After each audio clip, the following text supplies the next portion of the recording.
So please mute yourself when you're not speaking. We recommend speaker view for presentation, and sharing your video is optional, although we do love to see your face. You want to turn your video camera on. We will have a good 10 to 15 minutes at the end of today for questions and comments, so please type them into the chat during the presentation, and we'll make sure to get to those at the end.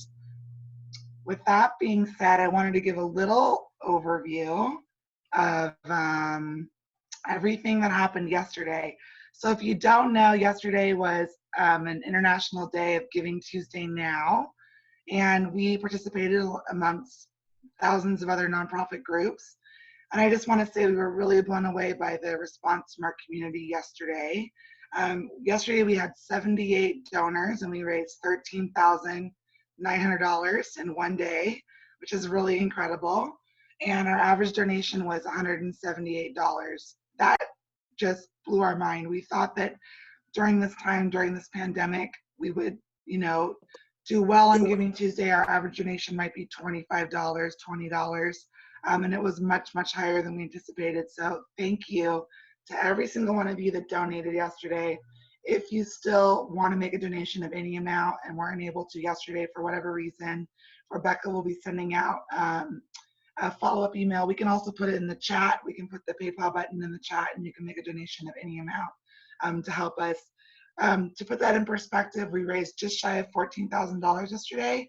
Right now it's costing Autism Tree about $15,000 a month to run on a monthly basis. So we're just shy of hitting that for May. So thank you to everybody that donated, and you can still donate if you didn't get a chance to. I also just want to give a little overview of what we've been doing over the past 2 months.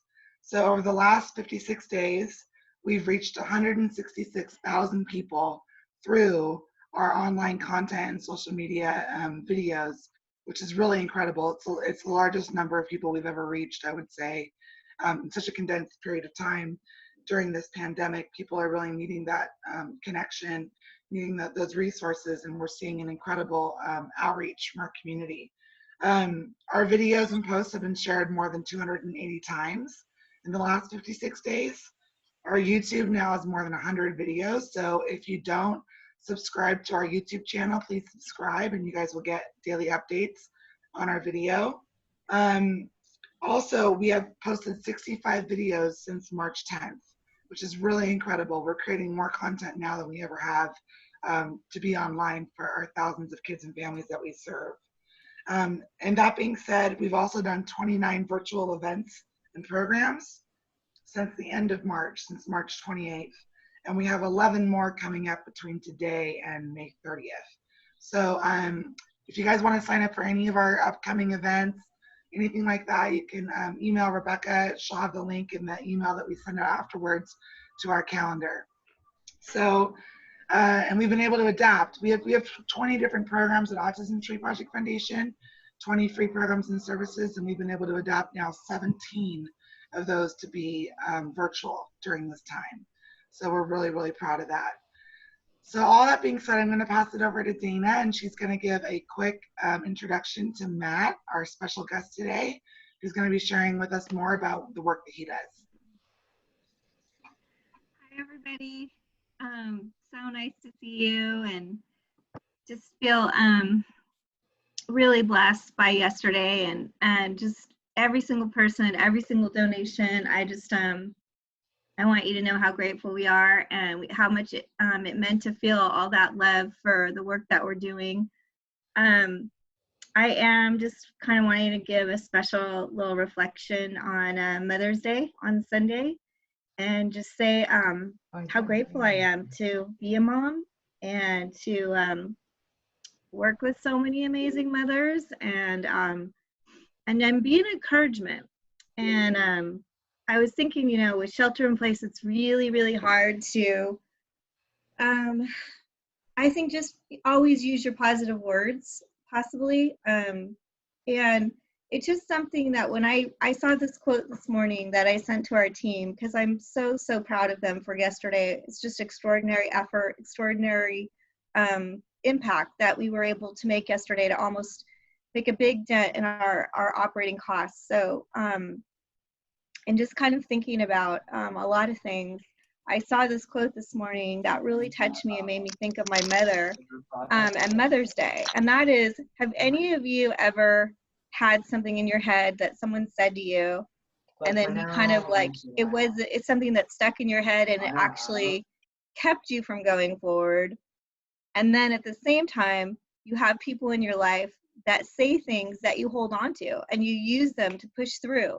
And I felt so grateful when I read the quote that, are the words that you're saying, are the things that you're doing helping someone in their life, or are they causing them pain that they're always having to overcome because they think of that mean thing that somebody, said? And my mom, still, her voice in my head is just such a positive thing. Like, so many times if I don't want to keep enduring, I hear her saying, just hope for the best and expect the worst, and then you're not going to be disappointed. I mean, it's just simple things, but I think right now when you're exhausted and you're stuck at home, and a lot of you have kids and the homeschooling, it's not a small thing to just really hold on to how much the power of your words will stay with the people around you forever.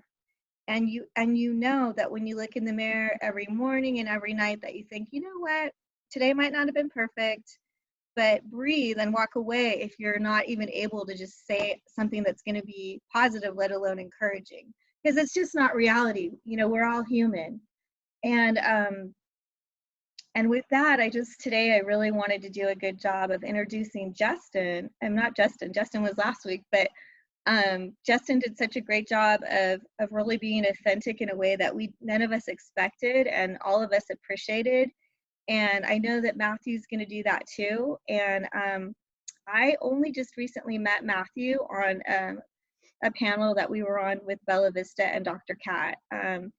And I just was really touched by his words, like what we're talking about, and the love and the way that he talked about his brother that has cerebral palsy. And I was just drawn to him just when he was talking on the panel. And then we said, yeah, let's definitely work together. He doesn't charge the families for he serves as an attorney, and we don't charge our families. And I just said, wow, so we got together on a Zoom call the next week, and literally every interaction, including the one just that we had before getting on this Zoom call, I just thought, wow, there he goes again. Every time Matthew is talking, even when he's tired and he's a dad at home homeschooling his kids and talking about his challenges, I'm still touched, Matthew, that you are full of positive light. And no matter what you're saying, I feel your light. And that's a really beautiful thing. And I feel that this foundation just wouldn't exist without people that bring their light. And I think probably everybody on this Zoom call is largely full of light, and maybe you don't even feel it right now, and I get that. But if you wonder how we do it, that's how we do it, is we just stay in gratitude, because there is so much to be grateful for, and we keep moving forward together. So big thank you to all of you for making time to be here. And big gratitude for Matthew. I haven't known him long, but every single time I have an interaction with him or get to listen to him, I feel touched by him, and I'm grateful, especially for this moment today. And so with that, I just want to introduce Matt and say I'm looking forward to this time together. Thank you, Matt. Thank you very much for having me. Thank you, Dana, so much for allowing me to be a part of this. The feeling's absolutely mutual. This has been a really fun experience for me. I'll just kind of explain who I am. My name is Matt Storey. I'm one of the managing partners of Schwartz & Storey, along with my partner, Seth Schwartz. We're a special education law firm here in San Diego, but we pretty much practice everywhere. I mean, I guess the best way to get into this is how I came into it. So I have a brother with cerebral palsy. And we grew up in the 80s, which is not a lot different than it is today, to be honest with you. But, my brother was one of those kids who was never supposed to walk or talk or do much. If you're familiar with cerebral palsy, a lot of kids end up being in a chair for most of what can oftentimes be a brief life. But, even though there was a lot of low expectations for him, my parents, who are just amazing human beings, really through sheer force of will, got him doing all those things. Learning how to ride a bike, learning how to speak independently, going from having to wear a helmet every day to not wearing a helmet. And I will tell you now, he just got married in November, if that helps kind of describe how well he's doing. It was really cool. He got married on the beach in Oceanside to an amazing person. He's doing really well in life. He still has cerebral palsy, but he's just one of those really great people who has never really let it define him. And so, as a brother of somebody who has that type of disability or disability in general, for me, there was really not much of a question on what I was going to do with my life. I can't, looking back, as far as I can't really think of a time where, having some involvement with the special needs community wasn't going to be kind of a keystone in what I do for a living. The law was a little trickier. After I was in the military, I came out and on the GI Bill, went to college and then law school. And surprisingly enough, met my partner Seth in law school, which, if you know anything about special ed, there's like 10 of us. Not a lot of people practice this area. They just don't. And so in San Diego, there's maybe one other law firm of really amazing people who do it as well. And, but we got lucky. We met in law school and we both had the exact same desire. He has a sister with autism. And right out the gate, we started this firm. And it has been just an amazing experience every day. I love everything that I do. I'm in my office right now, not because I love it, but mostly because I actually wanted to get away from my kids for a minute. I will fully admit that. I needed a little bit of a break. Every time I have one of these meetings, one of them keeps popping their head in. So I came here. But, one of the big things that happened when we started was trying to figure out how we could have a real impact on the special needs community, an honest impact. What do people actually need? Because the reality is most people don't need a lawyer, which is a good thing. And so I ended up having these really long conversations with my parents and just kind of about their experience, which was great because my brother and I are only a year apart. And so we didn't have, when you're young, you don't, when you're young and you grow up with a sibling who's disabled and not disabled, that is the only way I can describe that. I don't see it now. I didn't see it then. And I think that's a good thing. But part of that is not necessarily always understanding the journey that maybe your parents went through. And so for me, asking them all these questions, the main thing that comes out of it and has come out of it to this day with other parents is that when you get a diagnosis or you learn about this stuff, there's no roadmap. Nobody explains to you how these things work, how the system works. What are your expectations? You get lost. And so even today, 40 years later, it's the same issue. And so when I meet with parents every day, they say the same things. It's nobody told us, how this system works. Nobody guided us on what our expectations are. And to me, the most profound impact you can have, or at least that I can have, is just teaching people what special ed is, what expectations you can have or should have in order to make parents specifically better advocates.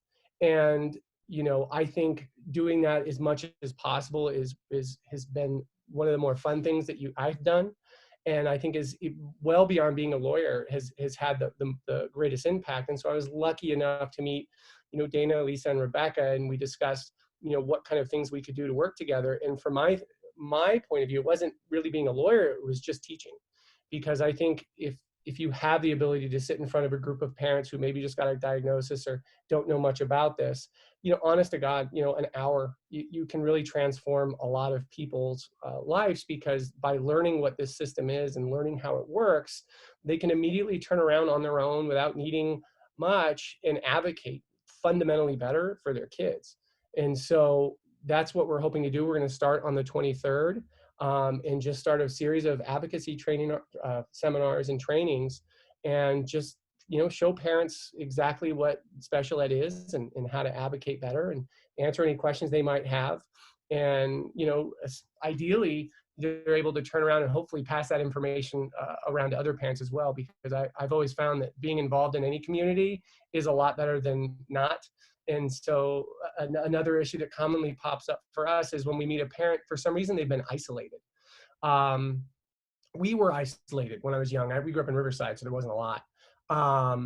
But out here in San Diego, we are so lucky to have so many different communities and such a broad community that can be integral in just doing something really great. And so many a time when people come in here and I'm giving them a list of groups that they have to contact, they're required to contact in order to keep working with us. And we don't actually make them do that. But the reality is having other people that you can talk to about your situation is important. And knowing what resources are out there and knowing how to access those resources. You can learn all those things just by knowing other people who have children who have special needs. And so, you know, we're looking forward to the 23rd. We're looking forward to doing these trainings. I think it's going to be a lot of fun. I think it's going to be really informative. So hope to see people there.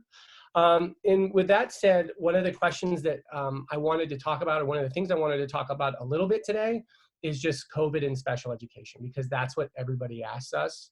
And so, you know, to try to briefly do this, as everybody knows, school shut down on the 23rd, and then they reopened after spring break into a distance learning model. I can't define that to anybody. I don't really know what distance learning means structurally and legally. But what I will say is that the federal government last week came out and said, we're not waiving any special education stuff. What that means is that under the CARES Act that the government had passed, the Secretary of Education could have asked Congress to waive special education rights. This was a big deal. These rights weren't easily granted, and things like that really scare people like me and other parents, because once you have a waiver, it might mean they don't come back. But nonetheless, it didn't happen, which was awesome. And so right now, schools are obligated to provide special education and related services. The issue is, what does that mean? And there are really two components to this. There's the academic side, and there's the related services side. The academic side is really tough. You know, I have kids at home too, and sitting on a Zoom call all day is not going to work, right? Sitting, honestly, maybe 2 hours is not going to work.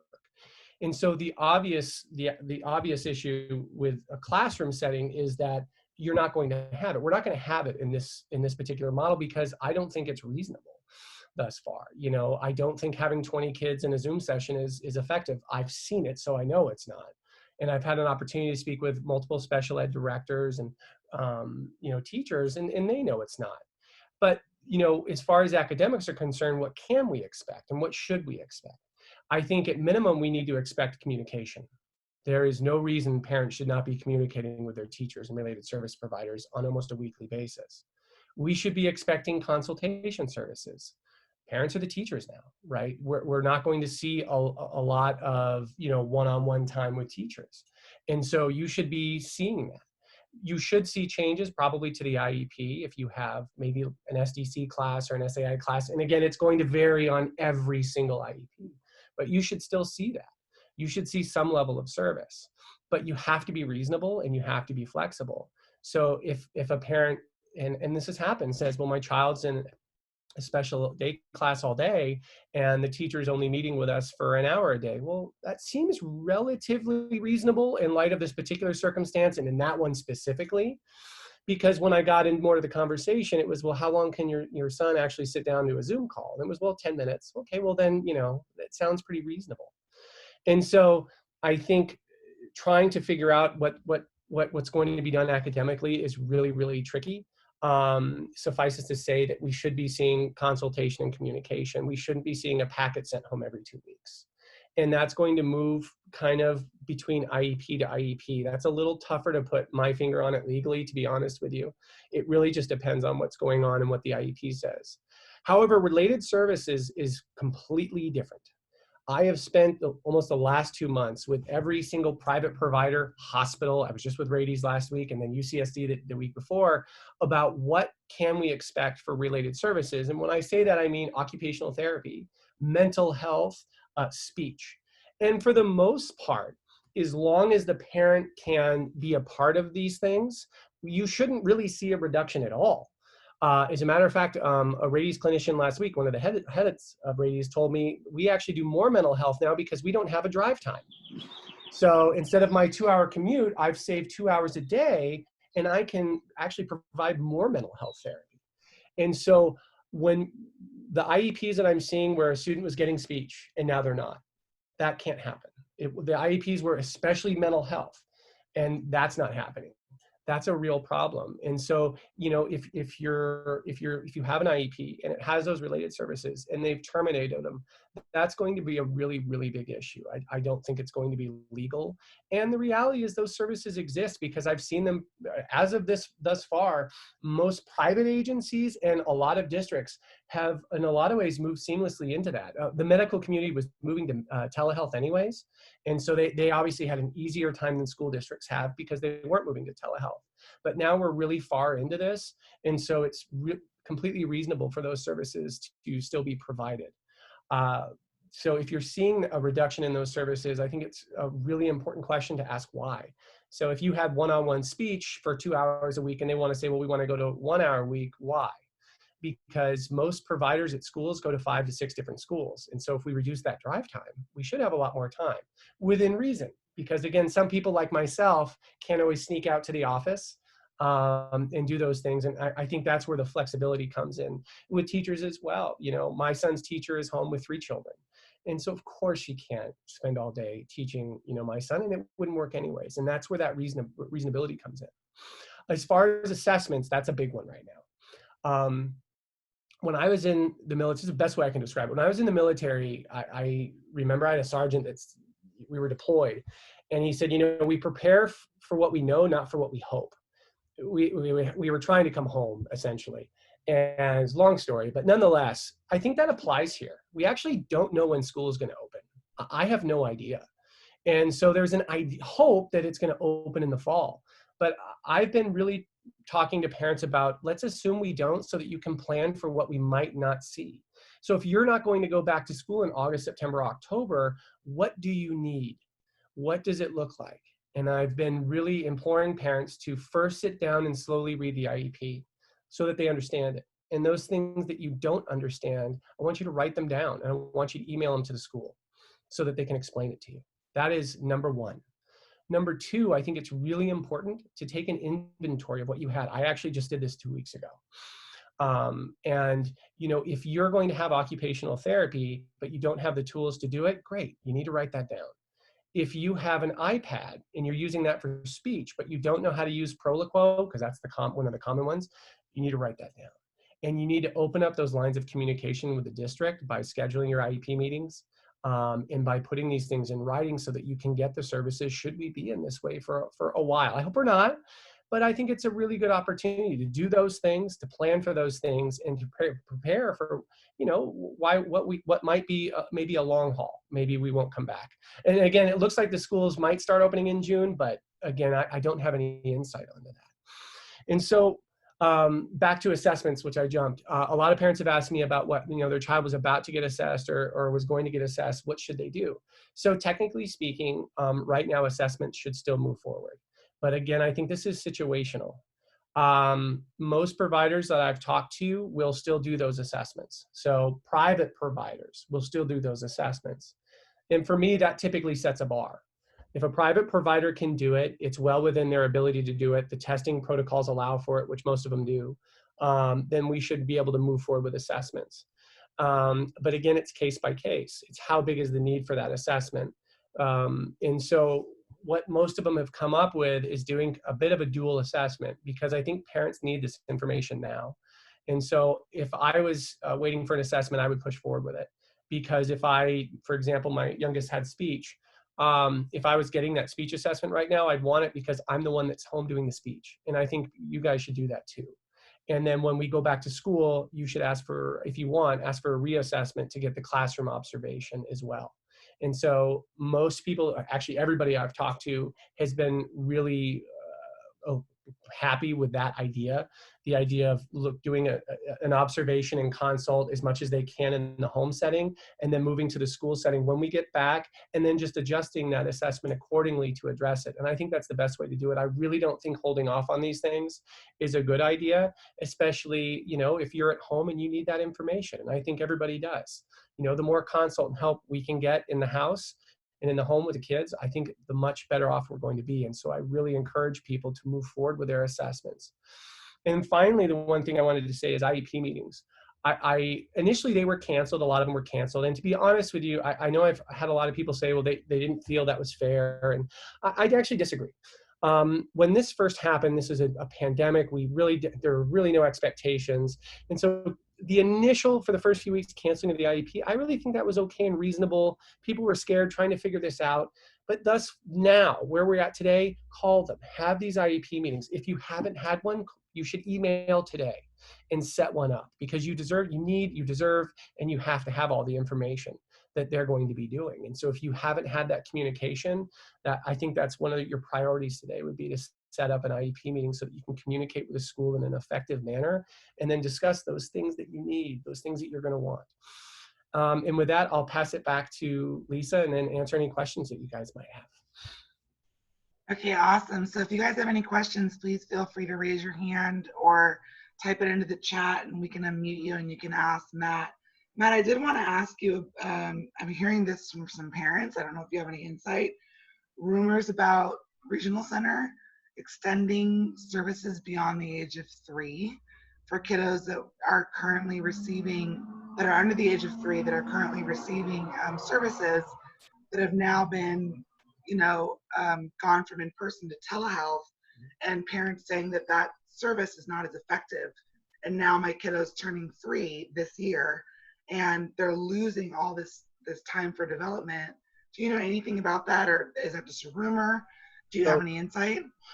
So, the ages of 3 to 5, which I'm in with my youngest right now, just so that everybody understands, regional center really picks up till about 3 years old. And then what happens is regional center, right around the 3rd birthday, will refer over to the school district. It's what just happened with us.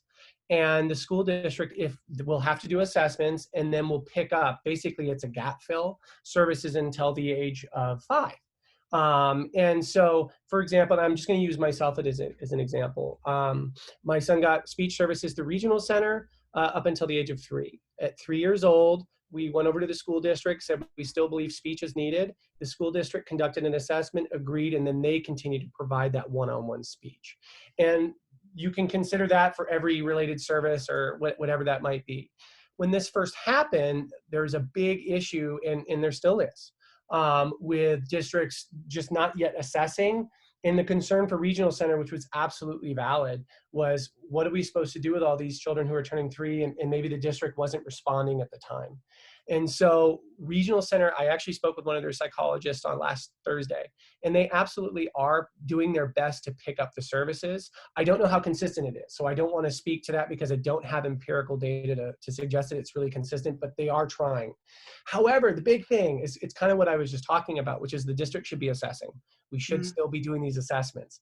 And so that 3 to 5 is still the school district's responsibility. And I think regional center picking up is awesome. They're really doing a lot. And everybody has a different opinion of every agency. I really do like regional center. I think having a safety net in California is amazing. And they're doing a lot right now. And they're filling in that gap. But I always want to remind parents, that's something where you need to be communicating with the school district. Hey, we need to get our assessment because we have a 3-year-old and we want to see if they need speech or if they need ABA or if they need OT. So they are filling it in, but please push for those assessments from the school because they're required to do them. Okay, great. Up next, Justin Nahama. Raise your hand, Justin. He has a question for you, Matt. Hey Matt, how are you? Can you hear me okay? Yeah. I can hear you great, Justin. Nice to meet you. Great. Nice to meet you as well. Thank you so much. Just absolutely amazing perspective. And I think how you broke things down, academics versus related services, makes so much sense. One of the challenges that I'm seeing and getting questions from family and friends, as well as there's so much unknown with all of this going into the end of the school year and the summer and into next year. And one of the common themes I hear from my district, and I know other parents hear, is that the services and accommodations are anchored in the existing IEP. What things have you seen that can be effective to give the parents flexibility, since no one really knows what the end of the year and the fall is going to look like, to put in the IEP, so the school district just doesn't hold this up and kind of use that as the bare minimum without creatively working with us to kind of adjust fire as needed? Yeah, absolutely. Thank you for the question. So I think the idea is, let's assume that we make changes to the IEP to address a fluctuation in services, and then we go back in fall as the district going to say, no, that's the IEP that you signed. Technically speaking, yeah, that could happen. I don't think it really will. But the best way a parent can protect themselves in this case, so if I'm going to adjust one of my son's IEP, I would make adjustments to that IEP to reflect the reality right now. However, within that document, I would say that this is only to take place while the school is in a distance learning scenario. I would put that in writing. And so I think as long as you put in writing that this is a temporary fix and that the previous IEP will take effect once we are actually back on school, I think you've pretty much protected yourself. That is not a case a school district is going to want to take before a judge. It would look terrible. I want to mention too, I think one of my bigger concerns is going to be, I think IEPs in a lot of cases are going to have to be changed anyways when we come back, if we come back in the fall. And the reality is it's going to be to deal with regression and transitions. And so I think in a lot of cases, you're going to have a student that has a level of services now is going to need more services when we go back. That's going to be the big one. And in order to address that question, I really am going to encourage everybody I meet, that's seeing that to go out and get an assessment when we start school back. I think it's really important to get a professional's opinion on a level of service when we go back. So to answer the first part of your question, put it in writing. That protects you, simple lawyer thing to do, and it's really effective. And on the other end of that, we might need to be flexible because we might need more services when we go back. So look to assessments when we do. Thank you so much. No, that's super helpful. And one of the things that I wanted to share with the group too that impacts all of this, what I discussed last week and what you're discussing is I attended with a military client, a group of Navy SEALs, a lunch and learn yesterday on returning back to the workplace. And they shared something that it was geared towards adults in the workplace, but I think it applies equally to our families and with special education specifically. And that is, it takes neurologically around 30 days to form a habit. And a lot of our kids with being home in the remote learning environment have formed learning habits without realizing it. And so to expect them to just jump back into any kind of moving target landscape, whether it's starting school again or the fall, it's hard enough for us adults, but it's going to be especially hard for them. And so that consideration of the disruption for them, and especially with our ATPF community on the spectrum where routine is critical, that's just an extra layer of complexity that we as parents have to navigate and try to stay a step ahead of. Oh, I absolutely agree with that. And I would say my transition back from the military took about a year. I think when we were, and most of the people I talk to usually say about the same thing, about a year before you feel normal again, and normal is subjective. But I agree. It's transitioning back and regression. Those things are all going to be a reality, but they're fixable. I mean, those are things that the IEP can absolutely address.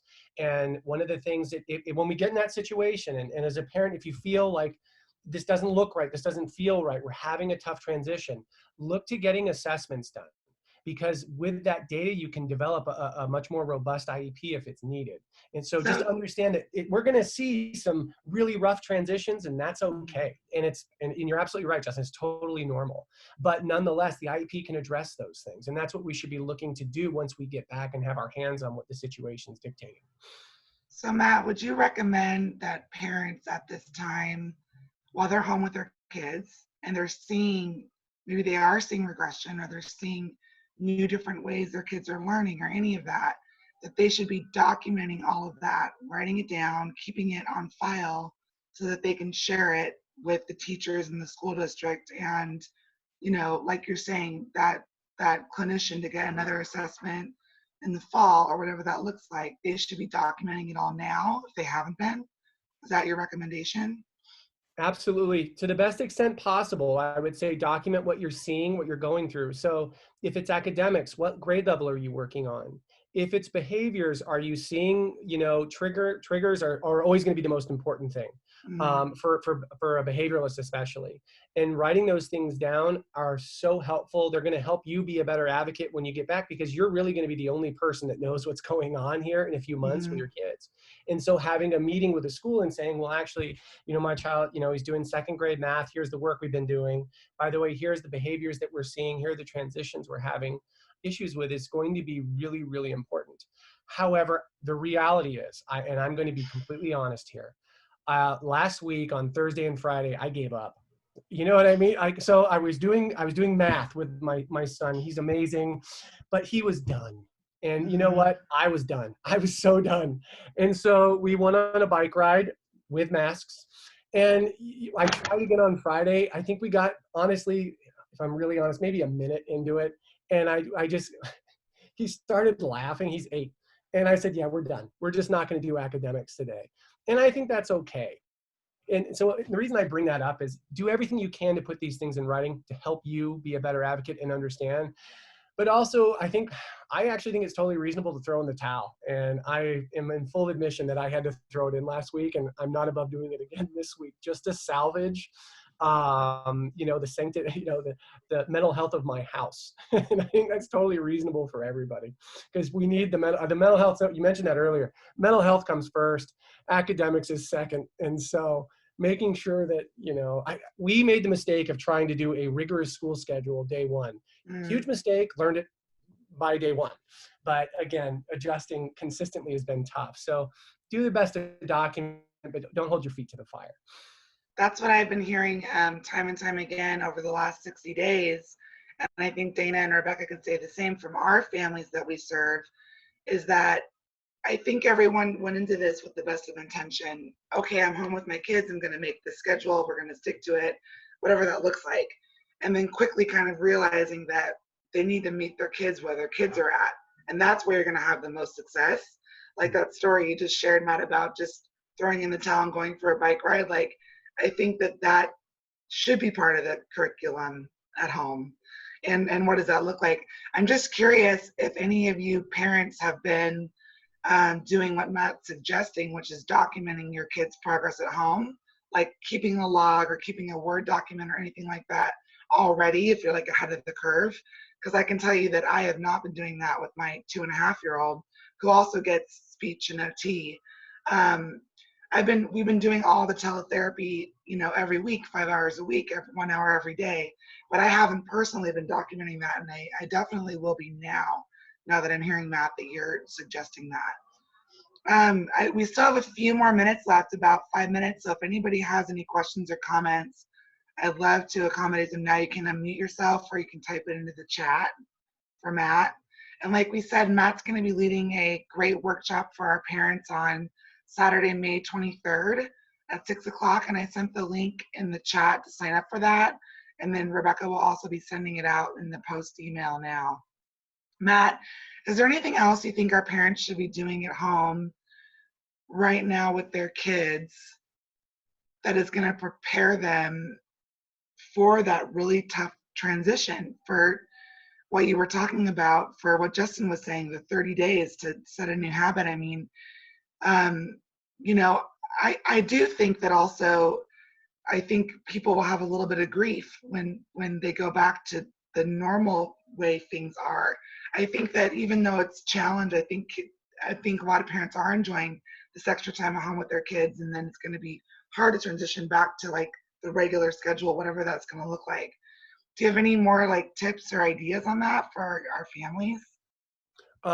Yeah, I was at a transition workshop last week with mental health clinicians. It was part of some of the other things I was doing. And one of the ideas, and I'm not sure how bulletproof it is, but one of the ideas was starting to, when we get closer and we have dates the last couple of weeks out, is to try to have a bit more of a structured day to prepare for that. And everybody's structured day is a lot different, as one of the individuals pointed out. But try to do your best to, for at least part of the morning at least, try to mimic what a school day would be like, just so that kids are used to transitioning, that drive, those things like that. Outside of that, I'm not really sure, to be honest with you. I'm a bit worried about it as a parent too. I don't know how my sons are going to transition back to school. I actually think, I'm starting to think it's going to be a really good transition, because they're starting to talk about how much they miss their friends. We're doing a lot of those Zoom calls and stuff. But nonetheless, that's really been the only pointer I've gotten, which is try to structure the day once we know we're going to go back to somewhat of a school day, just so that it's not a bit of a shock. So, meaning start waking them up at a school time, that kind of stuff, and putting them to bed. Those things are really important. Yeah. And there's a comment here from Glenn. He says, "Thank you, Matt. I will prepare for what I know and not what I hope." Which I think that if anyone's going to walk away with one thing from the Lunch and Learn today, we're all living this. I think at first I was saying I'm living this day by day. Now I'm saying hour by hour. And some days it feels like 5 minutes at a time. So, you know, in 5-minute segments. So I think that that's a great tool that all of us can walk away with now. We have like 2 more minutes if anybody wants to ask a last minute question of Matt. And thank you, Miriam. Miriam, raise your hand for joining us. Miriam is also from the school district. Miriam, can you just share a little bit about what you do? Miriam, if you unmute yourself, there you go. I unmuted myself. It's good to see everyone. Thank you so much for providing this opportunity for parents and colleagues to get together and learn and see how we can help each other at this time. I've really been working on also like living minute by minute, trying to plan for the future. And it's been a really positive experience overall. Miriam, can you share about what you do with the school district? Oh, sure. So I'm part of Behavior Support Resources, which is a department within the school district where we provide support to different teachers and related service providers. And although the focus is primarily on behavior supports, we extend that support also to academics and social emotional behavior. Really trying to work on helping the staff with the systems in place to prevent a lot of maladaptive behaviors, but also work on increasing proactive behaviors or pro-social behaviors. And thank you for sharing that, Miriam. Yeah. With distance learning, that frequent communication between the parents and the staff so important, and really seeing what we can do to help bridge that gap, and individualizing the needs based on what the students can do, what the parents can do, because this is really a unique situation. Yeah, I met Miriam because we got a grant from one of our board members to do some professional development and training for teachers and staff at Dewey Elementary School in Point Loma. We then took that and also did the same over at Silvergate Elementary School. And so Miriam was part of our team to kind of design what that would look like for the teachers and staff over there. And it's an ongoing project that we've been working on. It's all kind of on hold right now with everything that's happening, but it's something that we're working on for the year. So thank you for joining us, Miriam, today. And I want to give a shout out to 2 of our board members for joining us today, Alex Tacone and Justin. Alex, wave your hand. And Justin also, thank you guys for joining us. Hi, thanks for having us. Hi, Alex. Hi. Hey guys, I gotta Thank tell you, Matthew. I would be a little remiss if I didn't give a shout and let you guys know who Miriam is to our family. Where'd Miriam go? Are you still on there?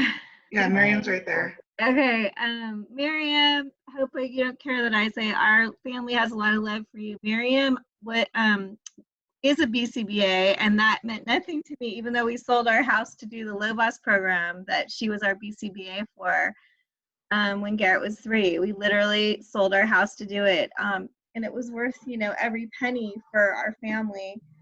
But it was, I try to even imagine all the things I learned, and I can't. It was such a part of our life from the time Garrett was 3 to 5th grade.